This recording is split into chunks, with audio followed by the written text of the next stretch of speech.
కర్మయోగం అంటే నిస్వార్థంగా పనిచేయడం ద్వారా మానవ స్వభావం యొక్క లక్ష్యమైన స్వేచ్ఛను పొందడం.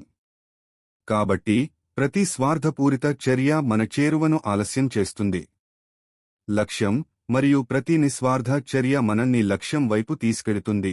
అందుకే నైతికతకు ఇవ్వగల ఏకైక నిర్వచనం ఇది: స్వార్థపూరితమైనది అనైతికమైనది మరియు నిస్వార్థమైనది నైతికమైనది. అన్ని విస్తరణ జీవితం, అన్ని సంకోచాలు మరణం. అన్ని ప్రేమ విస్తరణ, అన్ని స్వార్థం సంకోచం. కాబట్టి ప్రేమ అనేది జీవితానికి ఏకైక నియమం. జీవించడానికి ప్రేమించేవాడు స్వార్థపరుడు. నిస్వార్థం ఎక్కువ ప్రతిఫలదాయకం. దానిని ఆచరించే ఓపిక ప్రజలకు మాత్రమే ఉండదు. ఆరోగ్యం పరంగా కూడా ఇది ఎక్కువ ప్రతిఫలదాయకం. ప్రేమ, సత్యం మరియు నిస్వార్థం కేవలం నైతిక రూపాలు మాత్రమే కాదు, అవి మన అత్యున్నత ఆదర్శాన్ని ఏర్పరుస్తాయి, ఎందుకంటే వాటిలో శక్తి యొక్క అభివ్యక్తి ఉంది. ప్రపంచం అనే ఒక విషయం ఉంది, దేవుడు అనే మరొక విషయం ఉంది, మరియు ఈ వ్యత్యాసం చాలా నిజం. ప్రపంచం అంటే వారు అర్థం చేసుకునేది స్వార్థం. నిస్వార్థమే దేవుడు. ఒకరు సింహాసనంపై, బంగారు రాజభవనంలో నివసించవచ్చు మరియు పూర్తిగా నిస్వార్థంగా ఉండవచ్చు, ఆపై అతను దేవునిలో ఉంటాడు. మరొకరు గుడిసెలో నివసిస్తూ చిరిగిన బట్టలు ధరించి ఉండవచ్చు మరియు ప్రపంచంలో ఏమీ ఉండకపోవచ్చు, అయినప్పటికీ అతను స్వార్థపరుడైతే అతను ప్రపంచంలో తీవ్రంగా విలీనం అవుతాడు. ఐక్యతకు కారణమయ్యే ప్రతిదీ నైతికమైనది, వైవిధ్యానికి కారణమయ్యే ప్రతిదీ అనైతికమైనది. ఒక క్షణం లేని వ్యక్తిని తెలుసుకోండి, అదే పరిపూర్ణత. అన్నింటిలోనూ వ్యక్తమయ్యేవాడు విశ్వానికి ఆధారం, మరియు అన్ని మతాలు, అన్ని జ్ఞానం ఈ దశకు రావాలి. మనల్ని భగవంతుని వైపు నడిపించే ఏ చర్య అయినా మంచి చర్య, మరియు అది మన విధి. మనల్ని క్రిందికి నడిపించే ఏ చర్య అయినా చెడు, మరియు అది మన విధి కాదు. అగ్ని స్వయంగా మంచి లేదా చెడు కాదు. అది మనల్ని వెచ్చగా ఉంచినప్పుడు, అగ్ని ఎంత అందంగా ఉంది అని మనం అంటాము.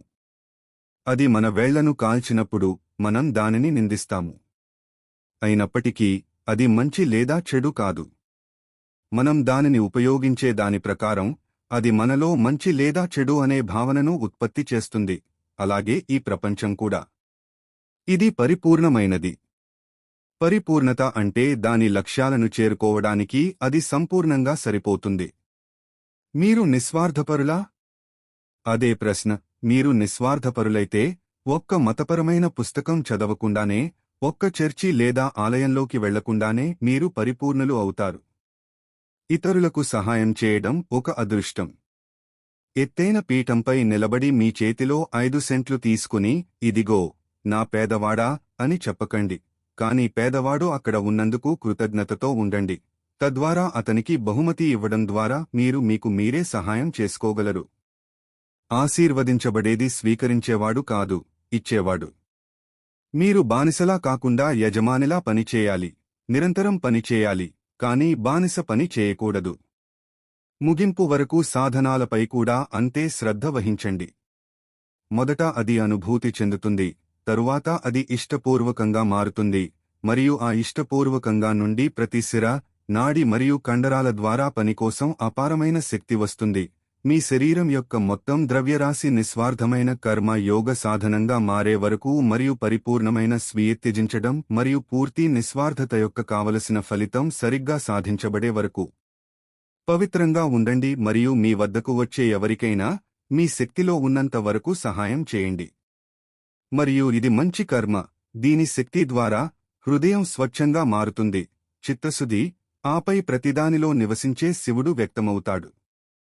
నీతిశాస్త్రానికి సంబంధించిన అన్ని గొప్ప వ్యవస్థలు సంపూర్ణ నిస్వార్థతను లక్ష్యంగా ప్రకటిస్తాయి. ఈ సంపూర్ణ నిస్వార్థతను ఒక మనిషి చేరుకోగలడని అనుకుంటే అతని పరిస్థితి ఏమిటి? అతను ఇకపై చిన్న శ్రీ ఫలానా వ్యక్తి కాదు, అతను అనంతమైన విస్తరణను పొందాడు. అతనికి ముందు ఉన్న చిన్న వ్యక్తిత్వం ఇప్పుడు శాశ్వతంగా కోల్పోయింది.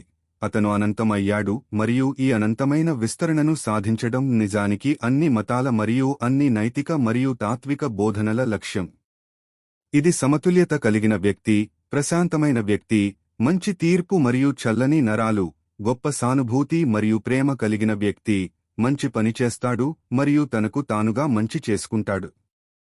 ప్రతి పని ఈ దశల గుండా వెళ్ళాలి: అపహాస్యం, ఆపై అంగీకారం.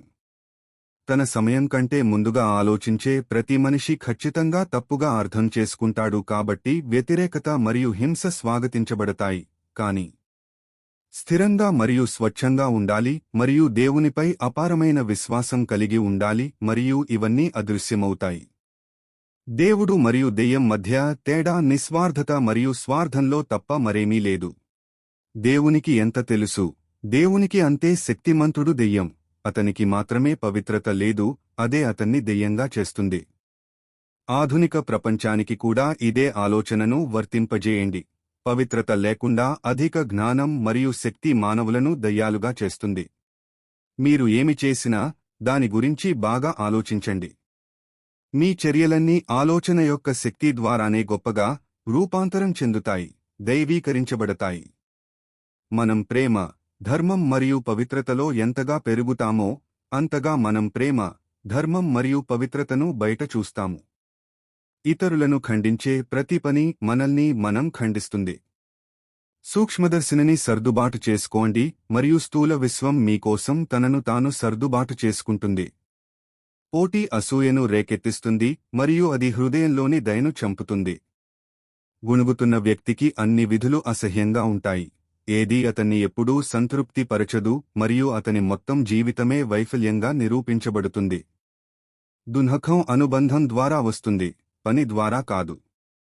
మనం చేసే పనితో మనల్ని మనం గుర్తించుకున్న వెంటనే మనం దుఃఖంగా భావిస్తాము, కాని మనం దానితో మనల్ని మనం గుర్తించుకోకపోతే మనకు ఆ దుఃఖం అనిపించదు. ఎంత ప్రియమైన వారైనా, ఆత్మ ఎంతగా దానికోసం ఆరాటపడినా, ప్రతిదాని నుండి మిమ్మల్ని మీరు వేరు చేసుకునే శక్తిని లేదా శక్తిని మీకే కేటాయించుకోండి. మీరు దానిని వదిలివేయబోతున్నట్లయితే మీరు ఎంత గొప్ప దుఃఖాన్ని అనుభవిస్తారో. అయినప్పటికీ మీరు కోరుకున్నప్పుడల్లా దానిని వదిలివేసే శక్తిని కలిగి ఉండండి. ఏమీ అడగకండి, ప్రతిఫలంగా ఏమీ కోరుకోకండి. మీరు ఇవ్వాల్సింది ఇవ్వండి, అది మీకు తిరిగి వస్తుంది. కాని ఇప్పుడు దాని గురించి ఆలోచించకండి, అది 1000 రెట్లు తిరిగి వస్తుంది.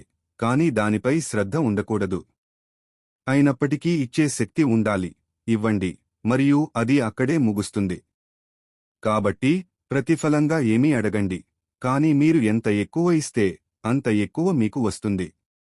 మీరు ఈ గది నుండి గాలిని ఎంత త్వరగా ఖాళీ చేయగలరో అది బాహ్య గాలితో త్వరగా నిండిపోతుంది.